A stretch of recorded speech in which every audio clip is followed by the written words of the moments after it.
Fantasy Fuel is powered by Pole Sports. Get instant fantasy football advice through real-time polls by visiting polesports.com. I'm getting a little low on fuel. What are you doing, Doc? I need fuel.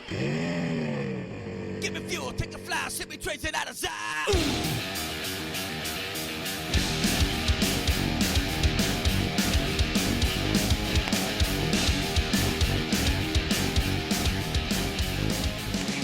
Now, here are your hosts, John Eddie Jr. and Tom Tuttle. And now it's time for Twat, this week's Antonio Troubles. We can't get away from it. Nope. We're back. Welcome to Fantasy Fuel. I think we should just call the stream Twat now. Welcome to Twat. Yep. Welcome to Twat. It's not Fantasy Fuel anymore. It's always Antonio Troubles for the rest of the year. I mean, well, we'll start by saying, yes, he played. Yep. And he did well. And he did fine. Yep. Though the player I took out for the team we're doing together that we have him on did better, but it was only because of a late garbage time touchdown by John Ross. Garbage time is great time. It can be. Anyway, Antonio Brown in week 1, these aren't his troubles. Yeah. He had 4 catches, 56 yards, and a touchdown. Only a long of 20. Whatever, no big deal. 15-ish fantasy points. It's enough to validate putting him in your starting lineup. Right. Now, with all the crap that's been going on, penalty-wise, pass interference, and we'll get to that in a second, he did push off on his touchdown, but they did not review it. They probably didn't care. They knew they were going to get blown out. They're like, let's just speed this up as fast as humanly possible and not worry about any of these things. But anyway, on to the actual troubles. There's more history to Antonio Brown than... And everybody was wondering why it came out Sunday night last week of the possible rape allegations. Right. Well, apparently he had been dealing with this for some time. And that was the last day that he could have signed the buyout or whatever it was that she was seeking from him. Right. And he denied that, so she went forward and made it public. Now, that's not the only thing that's been made public. Now we are hearing of accusations from previous untold accounts of sexual misconduct, a charity auction theft, multiple domestic incidents, and a long list of unpaid debts. I mean, if all of this is true, he's just a scumbag. Yeah. Just flat out. And that's the best case scenario for him at this particular point is he's just a nasty person. Yeah. I mean, that's not good. If he's raped anybody, he should be going to jail. Right, of course. Yeah, I mean, at that point, he's more than a scumbag if he's done all that. And now we have to deal with him in fantasy football. Yep. Because we can't just ignore him. We can't say, part of the nobody game. can use Antonio Brown in my league this year. Yeah. We can't say that. Nope. I wish we could. And I mean, if you had enough players, if you had all 12 guys in your league that said, okay, we're leaving Antonio Brown in the free agency and then how far lock him. And how far do you go then? I mean, do you say, okay, Tyreek Hill, I mean, he's going to be hurt anyway, but do you say nobody can use him? I mean we're getting LaShawn McCoy, because of the allegations, nobody can use him? Yeah. I mean, there's a certain point where you have to start saying, okay, these guys are good enough. We understand what's happened. We understand the allegations, but with Antonio Brown, there's just so much right now. Yeah. And I'm waiting for it to be filtered a little bit to see what's actually true and what's actually going to rise to the top, because right now we are getting a ton of stuff. And if any of this is true, he's a scumbag, right. Plain and simple. But for right now, for fantasy purposes only, you have to put him in your lineup. If you have him, yes. I did. I gave advice to a guy that had him, and I said, right now I would not start him until I know what he's going to do. And so he didn't have to start him, so he still won the game without him. But if he would have started him, he probably would have had a little bit better of a team this week. But it sucks that we have to even discuss it in terms of fantasy football. but you know what Antonio Brown is going to get you. So until He's a further great player. notice, He's a great football player. And he's just messed up in every other way. He, for the moment, seems like he's following the rules in New England. He didn't even stick around to answer any questions, even though we know he likes to talk. So he didn't do that. He got out of there, and he's doing it the Patriot way, even though Bill Belichick said he doesn't understand what that means, why people keep calling it the Patriot way. I don't know what that means. Well, he can follow all the rules now. That won't matter. If he didn't follow the rules in the past, then it won't matter because he's going to get all the stuff's going to catch up to him. He won't be able to play anyway because he's going to get suspended or kicked completely off. If he's actually raped somebody, he'll never play again. Right. Now, not to make light of any of this, and I didn't even think about it before it came into my head. I was like, oh, what's a good way to describe a person like this? And I was like, oh, well, there's that old adage, once a cheater, always a cheater. And then I was like, oh, wait, he's on New England. Like, oh, no, I don't know how to get around this without. So, yeah, I'm just going to go with it. Once a cheater, always a cheater. Scumbag. Cheaters hang out. I don't know what is. Cheaters hang out. Oh, man, it's a club now. Yeah, it's a club. Anyway, that is enough of Antonio Brown for this week. We do have some good news, and I'm talking to you, Chicago. Oh, man. Talking about Eddie Pinheiro.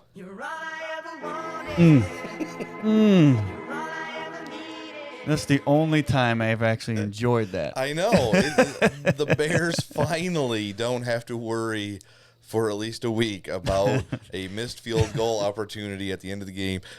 That was the only drive where Mitch Trubisky did what he needed to do to get them in scoring position for a chance to win. And in my opinion, if he would have missed that field goal, it would have been acceptable. Right. I mean, it's a 53-yarder. It's already long enough. Obviously not a gimme. No.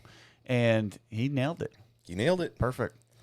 So, yeah, the Bears sneak away, even though Flacco came down. And, by the way, Emmanuel Sanders. Oh, sorry. Wrong one. Oh, which one is it? There it is. Hit the wrong button. Sorry. Emmanuel Sanders is just unreal. On fire. Love it. And Joe Flacco. Where was he being drafted? Well, at the beginning of the draft season. Oh, it was about late. 11th round. It was way late. He pushed forward to the 10th round-ish. And then the news came out that he's ahead of schedule and maybe 9th round. And then he had that one preseason performance, and then he was right back to the 7th round where he normally was. And even that's late for what you're getting out of him. It's still late for what you're getting out of him. I'm going to try and see if I can pop it up real quick just to see what the stats are for my team that I have with him. Gosh, now I'm clicking all the buttons I don't need to click. Of course you are. But he's been amazing, and everything I've ever wanted out of him, everything I've ever needed from somebody that you draft or you trade for. He had 31.8 points in the flag league for me. He had 11 receptions, 1 touchdown, and he had a tackle, which gives me points as well. So I mean, he's done really, really well. He had a receiving 2-point conversion as well. So I mean, 31.8 points for a guy that was drafted in the 7th round or later is amazing. And here's the thing: the Broncos are just confusing the crap out of me. Because they passed the ball 50 times and they ran the ball 24 times. That is 74 offensive plays that counted in the books, and they only got 14 points. Yeah. And what, 1 touchdown?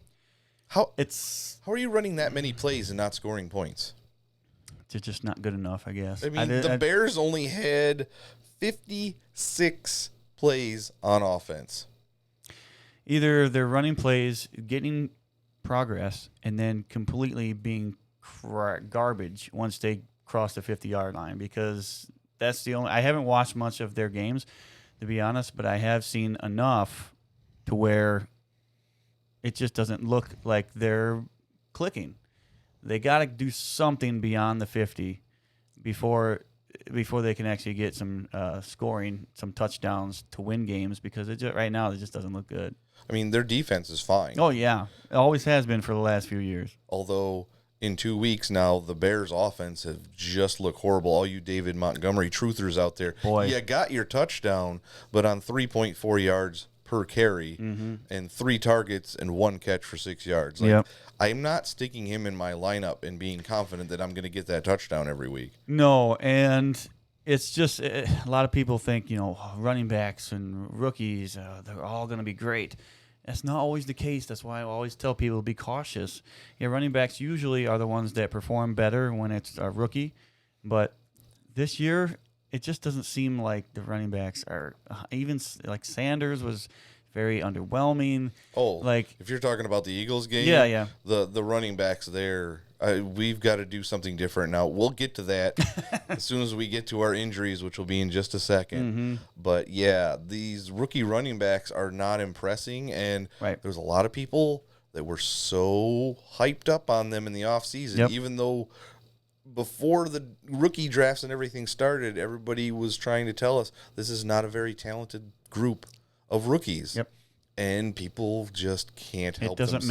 It doesn't matter. When drafts come for rookie drafts or whatever it is, regular drafting, and you see a rookie, it's just like, oh, I got to get this guy. It just completely burst the bubble of what their actual... Oh, no.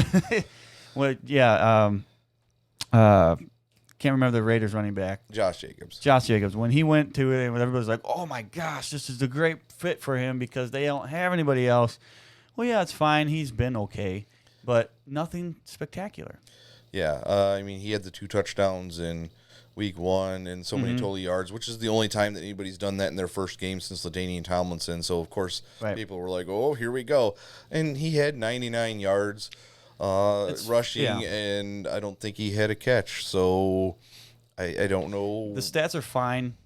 Your fantasy production is fine, but it's not Saquon Barkley. Right. It's not what the Todd Gurley was when you wanted him.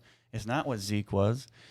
This running back class was not superb, and none of them have played superb so far. And we did not, either one of us, I believe, endorse hardly any of the rookies this year, except for the tight ends, which week 2 was a different story. The rookies that I endorsed, well, I did have Metcalf that I really liked as well, and he's done fine so far. Yep. I'm very happy with that so far. The rookies that I endorsed were late-round rookies that are starting to get there. Well, they were guys we took in the last couple of rounds of a draft just for flyer hopeful purposes. So, yeah, we were not telling anybody out there, you need to draft Josh Jacobs in the 3rd round. No. I was okay if you drafted him in the 3rd round. That's fine. He's going to be productive enough yes. to be fantasy relevant at that spot. But all right, let's get to injuries because this was a bad. This is just about as bad as it gets, especially when one of the names is Drew Brees. Yeah. Well, let's start with a illness. And again, we are recording this before and during the Monday night game a little bit. Sam Darnold, the 22-year-old quarterback, has mono, which is not something you hear very often, but is you have to be very careful.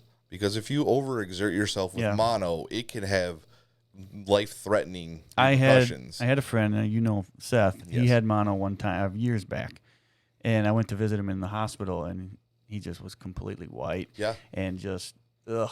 And he was happy because he had morphine. Oh, of course, and he was all happy and everything, but. It was just, it can wipe you out. And I can't imagine what Darnold's going through. This is just the beginning of it, too. Yeah. So it's going to be a while. For me, being a Jets fan, this is almost worse than an injury for me. I'd rather they say he's hurt, he's out for 6 weeks or whatever it is. He needs this to heal, and then we're looking at this for a right. But with mono, we don't know how long it could take. It could take longer than 6 weeks. It could take 3 weeks. We don't really know. Yep. And it's kind of frustrating. But that is just the first name on a long list of injuries this week. You already mentioned Drew Brees. Mm-hmm. He has some ligament damage in his thumb. Yeah. 6 weeks, I heard. 6 weeks, 6 something to 8 is what I've been seeing. And that is, they have Teddy Bridgewater. It's good enough for 6 weeks. It might be good enough. If they can win 3 of the games these 6 weeks, which I don't know if is going to happen, then there's a possibility when Drew Brees when Brees comes back, they could possibly still have a playoff run in them. But if they can't get more than 2 wins. It's not going to be a good thing. They could still do it, but Breeze would have to be perfect, and they can't lose games. I was not impressed with Bridgewater. Obviously, he's coming off the bench. Yeah. He didn't work with the starters all Right. last week. Nobody expects to go in for the New Orleans Saints unless it's a blowout one way or the other. Right. He was 17 of 30 for 165 yards, no touchdowns, Right. no interceptions, got sacked a couple of times, had 2 carries for 5 yards. I mean, nothing stood out, and Alvin Kamara did not get any dump-offs, which confused the heck out of me. Yeah, it doesn't make any sense. But you got to give Bridgewater at least a couple weeks to know whether or not he's actually going to be productive. But a couple weeks, it might be too long. Yeah, and this was one of those weeks. I have Kamara in only one of my many leagues this year, but I also played against somebody who had Alvin Kamara and Christian McCaffrey. Bad weeks for both of them. And That's unfortunate. I thought I didn't even expect to be in it, but I have Right. 3 guys tonight, and I have a very good chance as long as these guys score okay. That Yeah. I could steal the win against the owner of those 2 players. And then another huge injury. Huge. Ben Roethlisberger out for the season. Not good. Though he didn't look very good in either of the 2 games. No, but it's still without him. I can't imagine that it's going to be a playoff team. That's the only chance they had was Big Ben. Now, I'm not saying they're going to be a playoff team with Mason Rudolph. Yeah. But this Steelers team needs to see what they are without Big Ben, because he's not lasting forever. He's been not threatening, but tempting the retirement for the last couple of years, and he keeps coming back. And it's not really Brett Favre like, but it was more like, yeah, I might retire, but he never did. So maybe this pushes them over the edge, and then we have to see maybe a little bit more of Rudolph, or maybe they end up tanking and they get Tua or something like that. Yeah. But they'd have to really tank because I think that's going to go to the Dolphins. But anyway, Right. yeah, they need to find out it's kind of funny that they trade Dobbs, and immediately after that, Big Ben gets hurt. That's true. Though I was a little more impressed with Rudolph than I was Bridgewater. Yeah, I thought he did fine. I really, He leaned heavily on Vance McDonald. yes, McDonald caught all 7 of his targets, but only 38 yards, but 2 touchdowns. Yep. So it does appear that Rudolph will maybe lean on him, at least in the red zone. he has the ability to be a good quarterback. Again, guys that haven't played, and he's hardly even played at all, at least recently. He needs some time, and he's going to have all the time in the world because Big Ben's not coming back. No. So you give him a couple weeks. If he can be successful within a couple weeks, they have a chance. Yeah. But other than that, the Ravens are good. That's a division winner team right now. The Browns, we don't know, and Cincinnati doesn't look like they're going to win the division. But it's the Ravens' division to lose. If they can't do it, and it has to be the Ravens at this point. Now, I'm not saying I'm psychic, and I did not see a Ben Roethlisberger injury coming, but I did have one league where I was top wide receiver heavy because of some great late round picks that I got, that I sat Juju Smith for Chris Godwin this last week. Wow. Nobody sits Juju, but No. I was just like, I'm not sitting Godwin. He looks like Jameis's favorite target. And my other wide receiver in that league, Julio Jones. We're not going to talk about that. But I was very happy that I picked the right wide receiver in that case. Even though, Juju was okay. 5 for 84 is, whatever. It's good enough in a PPR league. But I felt very good about that sit. I just was not feeling the Steelers that this week, and then you mentioned the Bengals. I was not feeling the Bengals this week. I was not feeling Joe Mixon. On the Sunday morning start him, sit him live feed, I told anybody that asked about Joe Mixon to sit him.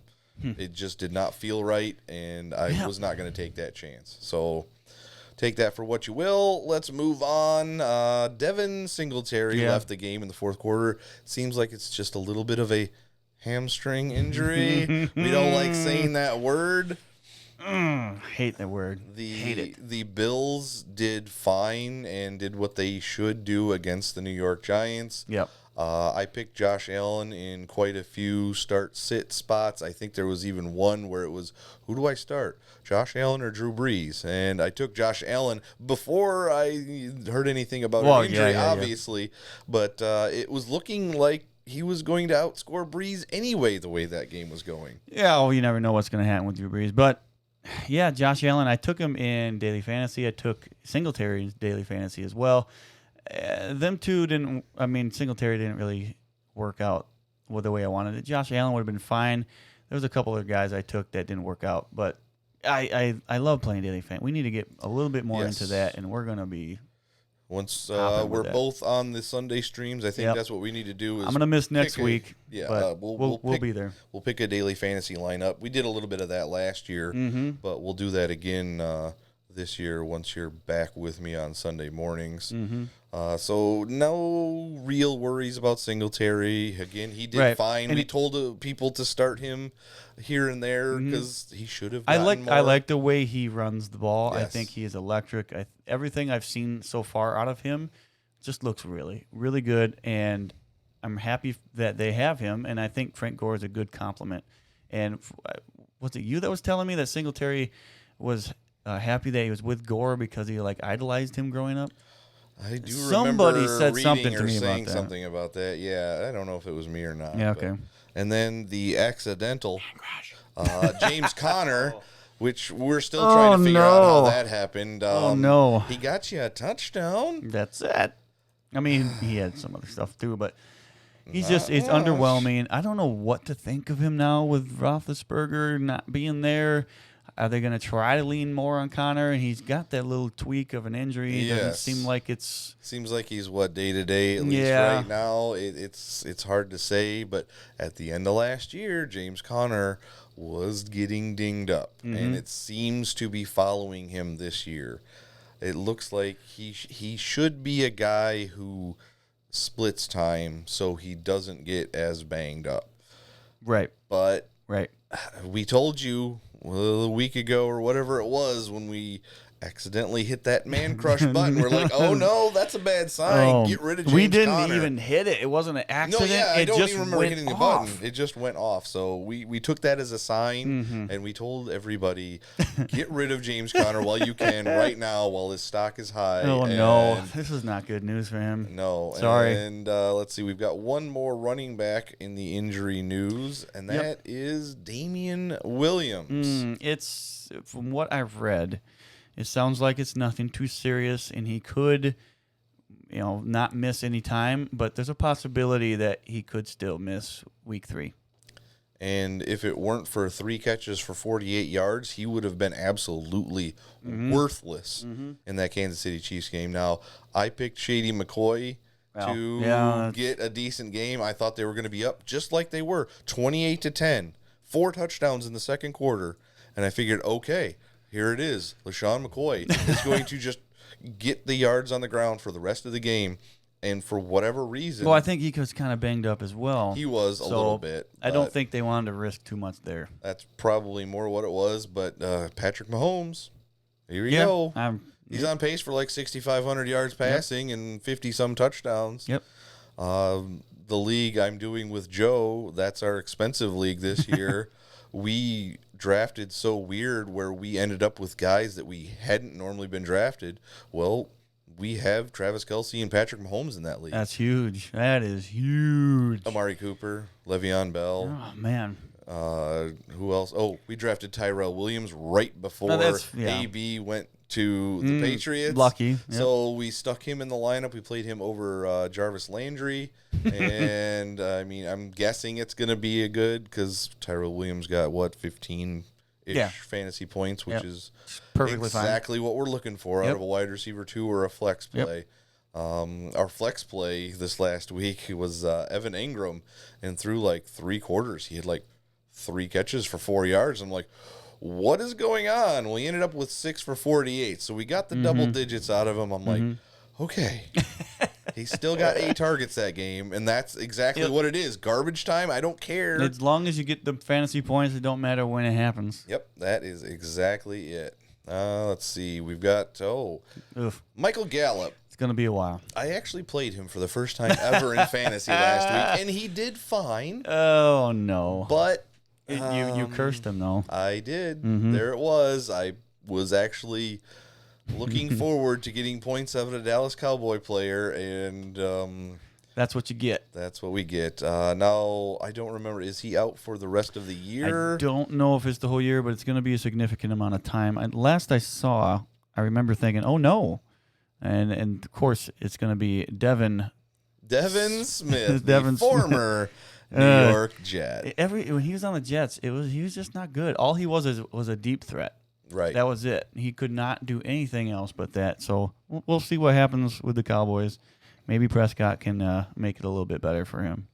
Yeah, but Michael Gallup looked amazing in the first 2 weeks. Like we were wondering as a rookie if he was actually going to be an asset to that team. Now, granted, the Cowboys have played the subpar New York Giants and the subpar Washington Redskins, which, by the way, Case Keenum has almost the exact same stat line as Tom Brady right now.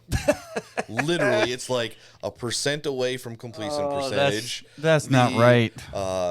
Same amount of first downs thrown, the same amount of touchdowns. Neither one of them thrown an interception. I'm like, wait a second. One team is 0-2 and the other team is 2-0, and they have the same stat line. Like, that shows you what kind of organizations these two teams are. Right. On Michael Gallup, just it's not the entire season. It's not even close, really. He's just having a little minor surgery that will be 2 to 4 weeks. Okay, that's not too bad. So hopefully he'll come back for all of us that were looking forward to actually using him in lineups finally this year. And then we move to Philadelphia. Oh, I feel bad for you, man. I mean, that game was hard to watch. It was hard to watch, and we still almost pulled that out multiple times. Do you know what was hard to watch? That final drive. It was very hard because to watch. that ball should have been caught and should have been a touchdown by Aguilar. He's making all sorts of catches in this game. Oh, hard catches, too. Amazing catches, great catches. And then this one simple, easy touchdown would have been touchdown. It couldn't have been put in a stride, better spot. Perfect. And it was just, how do you drop that? I could have caught that ball. You could have caught that ball.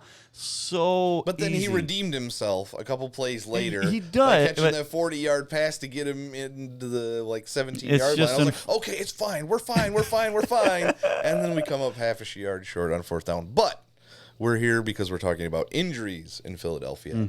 And almost instantly, I'm barely got the game on the TV, and I'm hearing Alshon Jeffrey's not on the field. I'm hearing Deshaun Jackson's not on the field. I'm hearing Dallas Goedert didn't even get out of warm-ups before he was hurt. And I was listening to WIP, the Philadelphia Eagles radio station, and they don't know what's wrong with Dallas Goedert. So I'm very confused. Then Nelson Aguilar eventually goes out for a play. Carson Wentz is sitting on the sideline for 5 minutes before they're like, hey, you need to do a concussion protocol. He's like, what? So Josh McCown goes into the game, and everybody's like, dude, oh, no. Let me tell you, McCown looked good. He was fine. He was good. Would have got you guys the win if he stayed out there. And then Corey Clement has a separated shoulder. Yeah. Tim Jernigan, the week after Malik Jackson goes out for almost the same type of injury, now Tim Jernigan is probably going to be gone for the year as well. Yeah.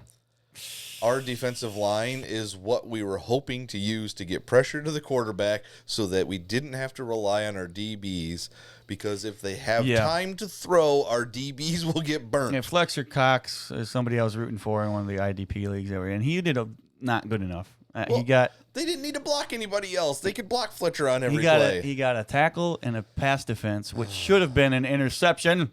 Yeah. That was right in his hands, too, but you can't expect a defensive lineman to make a catch. But, yeah, I mean, their defensive line did not pressure them at all. They got rid of the ball before anybody even got close, And that's basically why we you did lose games. force 3 interceptions out of Matt Ryan, though. Like, how... There was a couple times where Matt Ryan had to get rid of the ball, and he got rid of the ball in ridiculous fashion. Right. He shouldn't have thrown it that way. He should have just got rid of it or something. And just Darby's just The sitting there, Darby interception was just like, oh, thank you?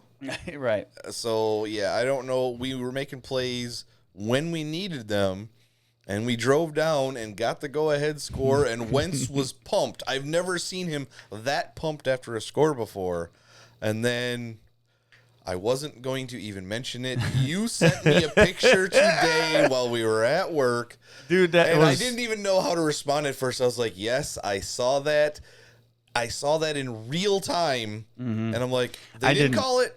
They didn't call it, so I'm not going to bring attention to it. I didn't see it in real time because I saw the complete flatten of the offensive lineman completely flatten one of you guys. Everybody was talking about that, and they missed the block in the back on the Julio Jones touchdown. Mm-hmm. That was a block in the back. There's no question. And you can't challenge that. No, that's not pass interference. That's not pass interference. But if you're going to challenge pass interference, that should be challenged as well. Challengeable. So, back to the actual fantasy-relevant injuries of Philadelphia. Out of all those guys that got hurt, it sounds like Alshon Jeffrey is the least worried about an injury. Deshaun Jackson, I think it was a groin, which that can be a little bit... At least he doesn't have to punt the ball. Right, yeah. Bosher last night, every time he was just hopping around. It was kind of funny to watch, but man, he was still doing his job. Yeah.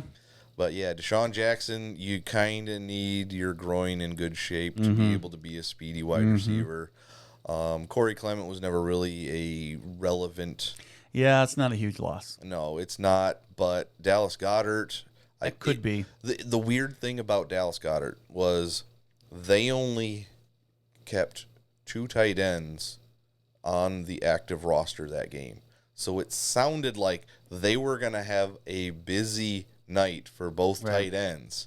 And then they were relegated to 1. And then even Ertz went off after he got popped in the ribs, it looked like. I'm still questioning whether or not he was feeling 100% that last drive because there was a couple plays where it didn't seem like he was stretching. And even that last 8-yard to get first down to keep the game alive, he couldn't fight his way for that first down. If that was because of the rib shots earlier, I understand. That was a violent game. Because he has fought harder than that to get first downs before. Because they will literally run that play multiple times in the season right at the sticks. And usually he'll catch it, and if it's not already, he will fight for the rest of it. And it was darn happen. close to a first down. But everybody out there that played Alshon Jeffrey, I'm sorry. Anybody that played Deshaun Jackson, I'm sorry. Yeah. You got hosed in week 1 because he was on your bench most likely, and then you put him in there, and then he gets a big fat goose egg. So we will keep you updated on those, of course. But I think going forward, at least for week 3, you might want to leave Philadelphia wide receivers on your bench. I'm not sure. Just stay noted on their injuries. Yes. A few quick notes before we go into some the players we want to really get into. Jalen Ramsey has now asked for a trade. Did you see the video footage of him and Doug Marrone going at it on the sideline? I did not see it. He was getting talked to by a couple of defensive coaches, it looked, and Doug Marrone came over there, and he, violently shifted on the bench and was starting to get up, and multiple players got Doug Marrone out of the way, got Jalen Ramsey back out of the way, and the day after, he's like, I want out. Yeah. That's I mean, he's a great cornerback, but I guess it's just kind of the way of the league. You don't want to be there. You just say, I'm done. Right. This year, it seems like crazy. That's all you have to do. And something is going to happen in the next collective bargaining agreement that's not going to allow this anymore. Got to be something to either allow it all the time and completely evolve with it, or completely stop it. Yes. Well, we talked about injuries. We just have to kind of go back a little bit. Cam Newton looked absolutely he looked broken or just depressed. I don't know what it was. I saw a stat earlier. I was going to bring it up, and he was far and above the highest on this list of percentage of passes that were uncatchable right now. 34% of his passes in the first 2 weeks are uncatchable. 1 out of every 3. It doesn't compute because he's a better quarterback than that. Right. But I can't put my finger on why he's been so bad. He's just not good at all. And I don't know if it had something to do with something mental going on, because coming out of the press game or the post game conference, he's got this bandana thing that looks. And if you've seen all the memes out there, he was compared to what the Hey Arnold character. I'm like, oh no. There's a ton of them out there, and it's hilarious. But it's just like, is there something going on? Like, he looks like he's. Is there just something more than just? He's not mentally focused on football, and it's hard. And we couldn't even get points out of Christian McCaffrey this last week. Yep. Anyway, Cam Newton, something's going on. Yeah. Ben Roethlisberger couldn't finish the game. He's out for the year. Yep. Drew Brees out for a while. Nick Foles broke his collarbone. Andrew Luck retired. Yeah, let's not forget that. Sam Darnold has mono. And apparently you can't completely play a season unless you're on the TB12 diet. Because Tom Brady just keeps plugging along with absolutely no problems. Yeah. So now, if we go back, would you have ever thought that we could at any time say Gardner Minshew, Teddy Bridgewater, Mason Rudolph, Trevor Siemian, and Jacoby Brissett were all going to start by week 3? Just insane. I would have completely never taken that bet. I would have thought, I'm going to win this money. Well, here we are. Unreal. It's unbelievable. I mean, these names, besides Bridgewater, Simeon, Brissett, they've seems like all of them except for Minshew has started at some point. But has Mason Rudolph started? I don't believe he's ever started. He's never started a game. Well, here we go. Teddy Bridgewater to me is the best quarterback on this list, but Brissett might be creeping up that list a little bit. Oh, that's okay. All right. That I figured out why that happens. Because we're streaming to Twitch right now. Was that what it was last time? I believe it probably was. Now that it's happening, because I was just about to say, we got done talking about these quarterbacks, and normally we don't talk about what's going on in the chat on Twitch, but this person just followed us, and when somebody follows us on Twitch, that's the sound that plays. So that's what happened to James Conner. We just figured it out. And since we're talking about it, Jared on Twitch asked, Big Ben is my quarterback. Should I just pick up Josh Allen and take my chances with him? Yes. Yeah, I was going to finish the sentence, but you are 100% correct. Yes. Just go with Josh Allen. We love him. He is a man crush of ours. Yes. So, yes, you don't need to trade for anybody. No. If Josh Allen is available, take him and run with him. Yes. So, yeah. Yes. Now, speaking of quarterbacks, we just told you about a whole bunch of backup quarterbacks that are playing in week 3. It's crazy. One more that might be playing pretty soon, because we just saw the first game that Mariota just stunk it up. Yeah, I gave him credit for week 1 because he looked halfway decent. The team looked halfway decent, and I thought they were good. Week 2, my gosh, that's terrible. And his stats weren't horrible because he didn't have any turnovers. I don't believe he fumbled. Fine. Oh, no, he did fumble, but he didn't lose it. I don't care about interceptions. Yes, I know. 154 yards of passing. Not anywhere close to good enough. Not anywhere close. And the one touchdown, because we're talking about fantasy football here, the one touchdown wasn't even fantasy relevant. It was to David Quesenberry. Right. Yep. Never Get going to happen out of again. here. Never going to happen Derrick Henry averages 5.4 yards a carry on 15 carries, 81 yards and a touchdown. And they lose by 2 points. Yep. Get Mariota out of here. The defense is fine.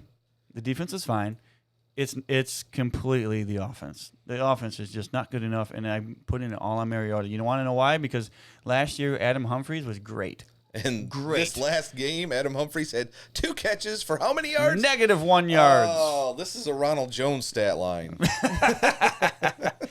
Oh no, it's unfortunate.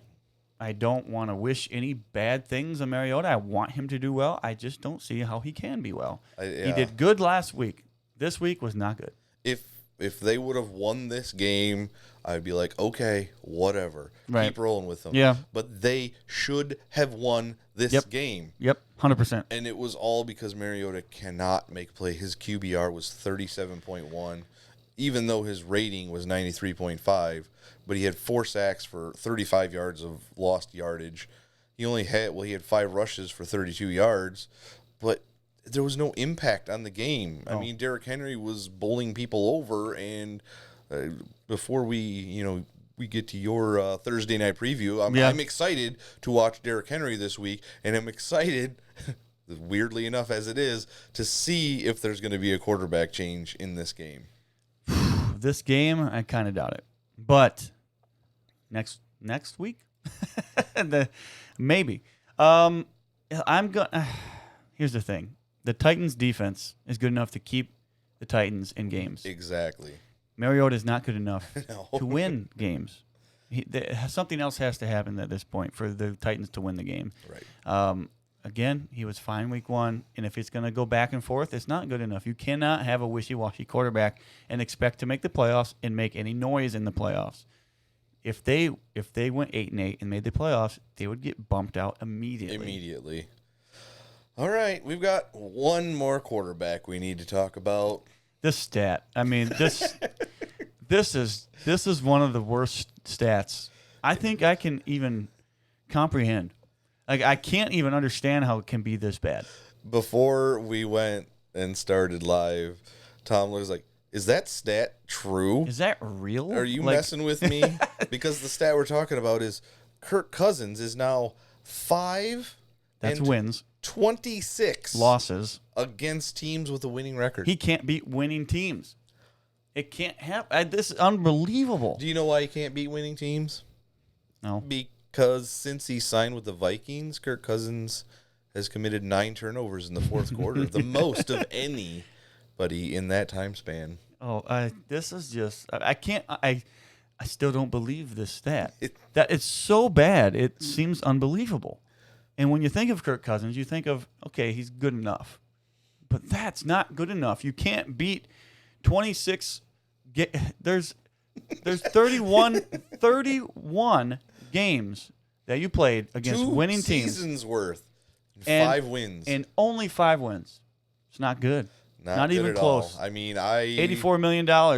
My last, couple of jobs that I've worked, there's been Vikings fans everywhere I go. Yeah. And I've tried to tell them, you're not getting a quarterback that you think you're getting. I watched him for years in Washington against Philadelphia twice a year, and he's a turnover machine when the game counts. Yeah. He can win against crappy teams. Well, obviously because they've won games. Yeah. But against good teams, winning record teams, 5-26. And unreal. They won week 1 against the Falcons, and something was wrong. We even saw it against the Eagles where Matt Ryan was throwing some bad passes. Yeah. But who bails him out? Julio Jones now has a receiving touchdown in 6 straight games when not just a little over a year ago. He had 2 touchdowns for it. What is it? We were talking about how inconsistent Julio Jones was, and I put a little cap on the end of my, hey, Julio, I love you, but you're not consistent enough. And I was like, if he gets there, I will love you again, and I will want to get you on my teams. And I have him on multiple teams this year because he showed me consistency again. Yep. And he is back. He's great. He's amazing. Other than the touchdown that should have been not a touchdown because of the passing or the blocking in the back. That wasn't because of him, but, I mean, it was, But, I mean, he's been great. He still would have had the record even without that touchdown. So right. Yep. That's crazy. So Julio, one of the best guys you could have this week. Yes. Another few guys that you want on your teams. Austin Eckler. I mean, the Chargers, even though they're not looking the greatest, Austin Eckler is a guy you want on your fantasy team. And I've been spouting that since preseason of last year. But for whatever reason, the Chargers just can't put a full game together. It's unfortunate. I mean, you only scored 10 points against the Lions. Come on. Yeah. The Lions' defense is not that good. You should got to be better. Here's the thing. It seems like Eckler is taking more of the rushing the ball role than I expected. I thought it was going to be a lot more of Jackson rushing the ball and more of the passing would go to Eckler. Right. Which, Eckler's still getting plenty of passes. He got 6 receptions for 67 look at yards. Jackson's stats. Yeah, and that's the thing that doesn't make any sense to me. He's got 59 yards on 7 rushes, 8.4 yards per carry. 8 yards a carry in 2 games now. And you're still handing it off to Eckler every time. 17 carries for Eckler for 66 yards is 3.9 yards per carry. That's not the worst. It's not great. It's not 8.4 yards per carry. You got to give the ball to Justin Jackson. That's why you're not winning. That's why you scored 10 points. Eckler's great. I love him. But he cannot give you the running back material that you need to run the ball. He will catch you passes and do you well.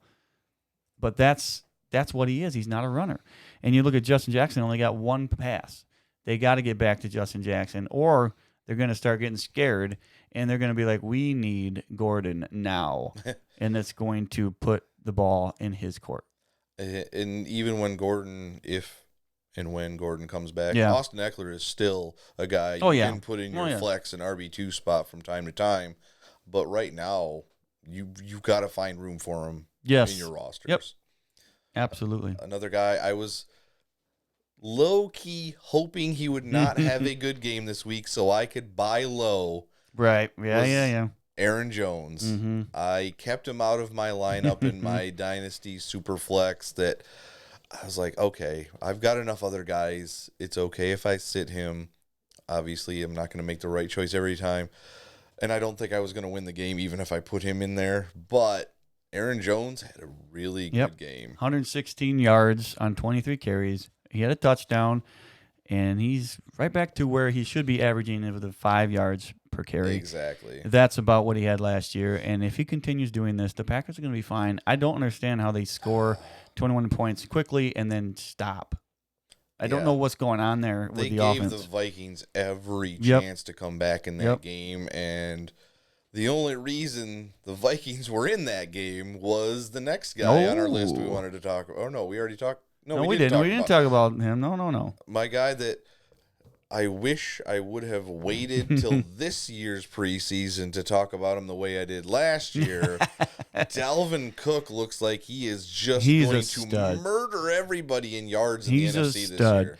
Keep him from getting injured. He's going to be great all year. 154 yards on 20 carries, 7.7 yards per carry. And he had a touchdown as well. And then, he's catching the ball a little bit too. He's got 3 receptions for 37 yards. So here's his stats through 2 games.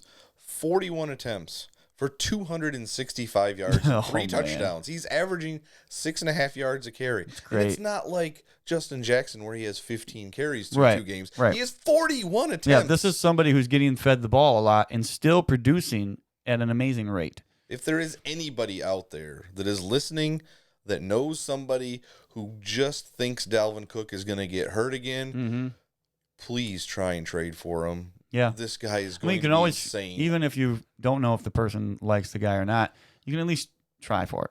Yeah. And if it's too much, it's too much. But show give your it a interest chance. now. Yes. And then when he has a bad week, hey, maybe you don't want him anymore, or maybe he gets a little tweak and somebody's scared. Yeah. So we'll go back. We had a thing last week where we talked about some rookie wide receivers. Mm-hmm. So let's talk about the 3 rookie wide receivers that had the impact this week.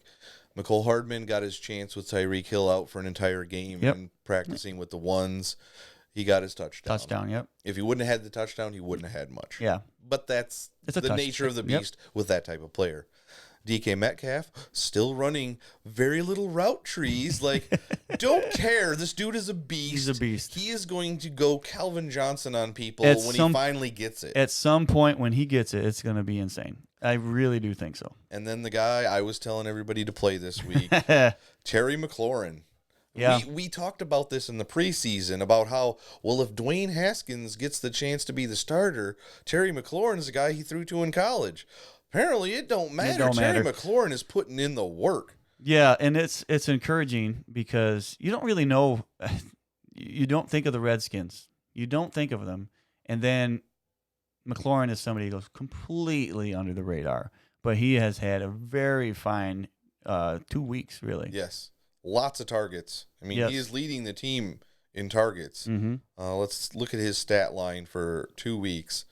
10 catches, 187, and 2 touchdowns, averaging 18.7 yards a catch. That's awesome. Yeah, he's got 16 targets in the Yep. 2 games. Perfect. I mean, you can't ask much more. I don't know what his percentage snap count was this week, but week 1 it was 93% snap plays. And I can almost get. There's a lot of leagues right now where McLaurin's probably still available. I would And hope it's not, but it's I'm starting sure to there get. probably is. I'm sure there's still some. You know what? I'm gonna text one of my friends right now Oh. because I know that league that he's in. There's not very many people that know what they're doing. So I'm going to text him right now, live on air, Okay. and you can continue to talk about All the right. next person, and I'll be listening. A couple people left to talk about because this is such a weird situation. I really thought that the Bengals were going to play a better game against the 49ers, and it was going to be a close game, Right. but I thought the Bengals were going to win. Now, we got a good game out of Tyler Boyd. I was telling everybody Tyler Boyd over John Ross this week, if that's your choice. And now, while it was true, it was probably by like 0.1 point or something stupid like that, or a whole point. But Tyler Boyd caught all 10 of his passes. Yeah, awesome. And Ross had a garbage time touchdown. Yeah. Now, again, I told everybody to sit Joe Mixon. That was definitely the correct move. I don't know if they... Well, I mean, he had 11 carries. So they were giving him, carries. And he had 3 catches on 5 targets. So he was involved, but he was not able to do anything with Right. it. Now, the reason I bring this game up is because the 49ers scored 41 points. Mm-hmm. And after Tevin Coleman got hurt, Right. everybody was on Matt Breida. Yep. Okay. He had 12 carries for 121 yards. He did great. that a few times last year. I have no problem playing Matt Breida. I wanted to pick up Raheem Mostert in a couple of leagues. And I was just like, I don't know if there's anybody I really want to drop. Well, he had 13 carries for 83 yards. Mm-hmm. Awesome. Yep. And then this guy named Jeff Wilson Jr. gets 2 touchdowns rushing. And I'm like, oh, no. What? I mean, Raheem Mostert even put in 3 catches for 68 yards and a touchdown. Raheem Mostert was the best of these 3. And now Yeah. we're back in that same situation that we were preseason where we didn't know if it was going to be Jerick McKinnon or Tevin Coleman Right. or Matt Breida. And there was a little bit of Raheem Mostert thrown around, but I was like, with those other 3, he's not going to be involved. And now we got Wilson getting the touchdowns and the other 2 doing the rest of the work. Right. If you were able to get one of these 3 guys on waivers, obviously Breida's probably not on waivers. No way, but if yeah. you're picking between these 3 guys, who are we picking going forward? I can't imagine Wilson is going to continue being the touchdown guy. You wouldn't think so. I would assume it would probably go to Breida, depending on how tired he is. If he's just can't handle it because they just did a 90-yard drive and he needs a breather. But I would imagine most of the time they're in the goal line area. It's gonna be a little bit Breida. It should. I hope so. It looks like Raheem Mostert is going to be involved in more aspects of the game, but I didn't think Breida was that bad of a pass catching back either. So. Yeah, well, if Wilson does this again, where it looks like he's the guy getting the touchdowns, you might want to pay a real close attention to that, because that might be almost worth more than the other 2 guys if they're going to continue going in that direction for touchdowns with him, because touchdowns are huge if you know you're going to get them. Yeah, but you don't know. You don't always know, but if they're going to continue going this route with Wilson, it's very, very fantasy relevant. Now, if it would have been one of those weeks where the running backs were getting hurt, we'd be like, well, pick up Jeff Wilson and see what you get. Well, why not? But this was the week the quarterbacks got hurt. Oh, man. So, man. Yeah, it's unfortunate for that and for the league in general because right now we have Trevor Siemian on the field and it's not looking good right now. Don't tell me this stuff. I want to watch it.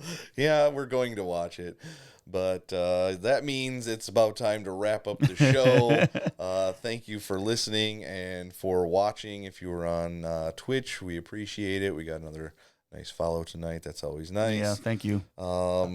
Yeah, it's oh boy. I'm just thinking about all the injuries this week. It's been bad. It has me concerned for next week fantasy wise. And next Sunday I will be live again next Sunday, and then Tom will join me again after that. Yes, I will miss next Sunday. Unfortunately, I've had this scheduled for a little while. I will be going to a Milwaukee Brewers game, so that will be fun. Yep. And I will be with you the next week. There we That's go. going to be fun. So, again, thanks for listening. If you're out there on Twitch, obviously a follow would be great. If you're on YouTube, click that bell, subscribe, all that good stuff. Podcast, Apple Podcasts, where we're everywhere. So if you're watching on Twitch, you can get us in podcast form, which is where we normally are. Yep. So you can get us, anywhere you get podcasts. Yeah, I think that's about it. So that's it for me. We're gonna get out of here. We're gonna go try to enjoy the rest of this Jets Browns game. What's the score? 13-0. Oh no. So yeah, I mean they held them to 2 field goals first, but. Yeah. Nick Chubb's finally in the end. Uh-oh. But all right. Thank you guys for listening, and don't forget to stay fueled up this fantasy season.